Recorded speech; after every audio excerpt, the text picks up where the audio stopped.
Just a kid with a big dreams. Sino nga ba si Rene Bobet Clerk and Baterbonia? Si Rene ay pinanganak noong May 8, 2008. 18 years old bago siya pumanaw. Ipinanganak sa Talacugon, Agusan del Sur at namatay noong June 8, 2026. At nag-aral siya ng elementary sa Talacugon Central Elementary School, Talacugon, Agusan del Sur. High school, nag-aral siya sa Talacugon National High School. Senior high school, nag-aral siya sa Ateneo de Davao University, Accountancy and Business and Management.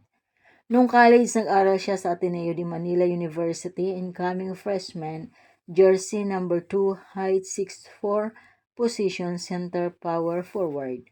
Ang mga nakamit ng batang ito ay Dabra Champion 2025 Palarong Pambansa Champion MVP, 2026 Palarong Pambansa Silver Medal.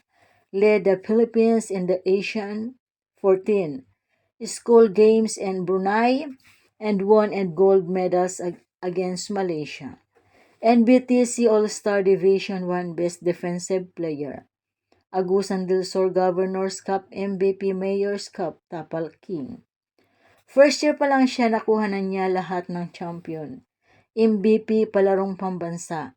Pero sabi ni Coach Jess, mas grabe tumakbo, mas grabe tumalon, mas early sa practice, mas late umalis. Kasi hindi lang pangarap niya ang tinupad niya, pati pangarap ng pamilya niya. Nakakalungkot ang mga pangyayari na dumating sa buhay ni Rene.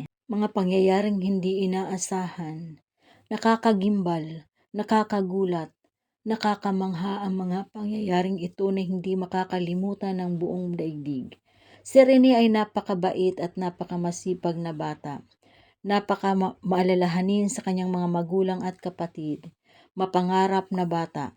Gusto niyang tuparin ang lahat ng mga pangarap niya para sa kanyang mga mahal sa buhay, especially sa kanyang ina na nagdadalamhati sa kasalukuyan. Marami siyang mga napasayang tao, lalong-lalo na ang kanyang mga kaibigan, mga ka-teammates at higit sa lahat ang kanyang mga best friend. At ito ang alaala na hindi makakalimutan ng lahat, lalong-lalo na ang kanyang ina. Ang sabi niya ay, "Ma, ako na ang bahala sa June. Provided na lahat sa June. Diyan na ang mga pangarap natin. Ma, may pera ka pa? 70% sa'yo. 30% sa akin. Ikaw na bahala sa pera kahit anong gawin mo. Ma, ako na ang bahala. Meron pa akong natira sa allowance ko. Baka wala ka ng pera. Ma, bigay ko sa'yo ito." Ayan, maalalahanin ni Bobet sa kanyang ina. Kakaiba si Rene sa mga bata sa ngayon. Si Rene ay sobrang maalalahanin. Lagi niyang naaalala ang kanyang mga magulang, samantalang ang ibang mga bata ay palahingi. Ang ibang mga bata ay pahingi ng pera, ma, pahingi ng ulam, ma, bilhan mo ako ng ganyan, ma. Samantalang si Rene, ma, wag mo na akong padalhan ng pera. Dito may natitira pa akong allowance, ma, may pagkain pa ako dito, ma. Itago mo na lang ang pera mo para sa mga kapatid ko. Alaala na hindi makakalimutan ni Numan Rene. Ito ang mga nakakaiyak na mga pangyayari na nangyari sa katawan ni Rene, sa buhay ni Rene. Marami siyang mga tama sa kanyang balikat, marami siyang mga pasa sa kanyang likod na posibleng cause of death sa kanyang pagkawala. Mga biyayang hindi na nasaksihan ni Rene. Nakakadurog ng puso isipin na ang mga pangarap ni Rene para sa kanyang pamilya sa isang ay unti-unti nang natutupad.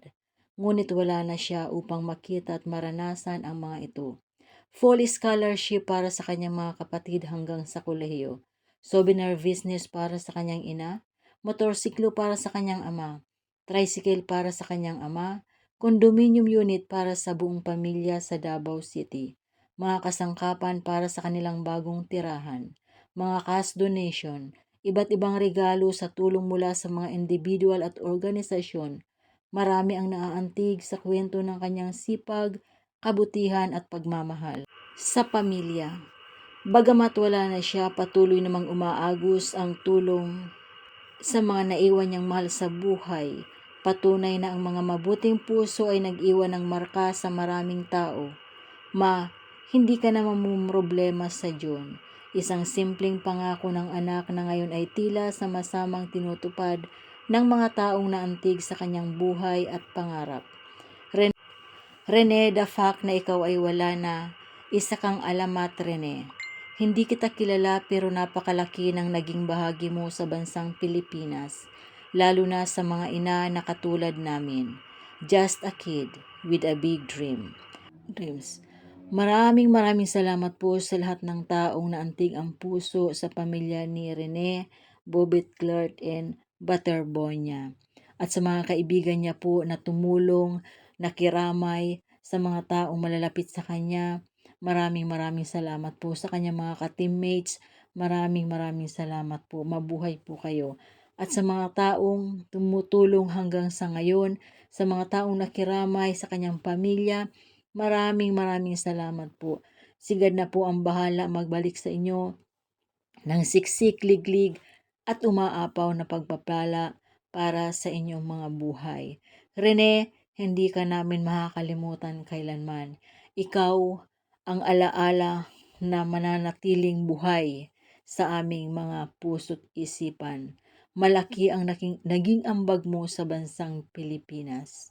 Nawa ay magsilbi kang aral sa lahat ng kabataan. Paalam, Rene. Paalam, Rene. Fly high. Fly high.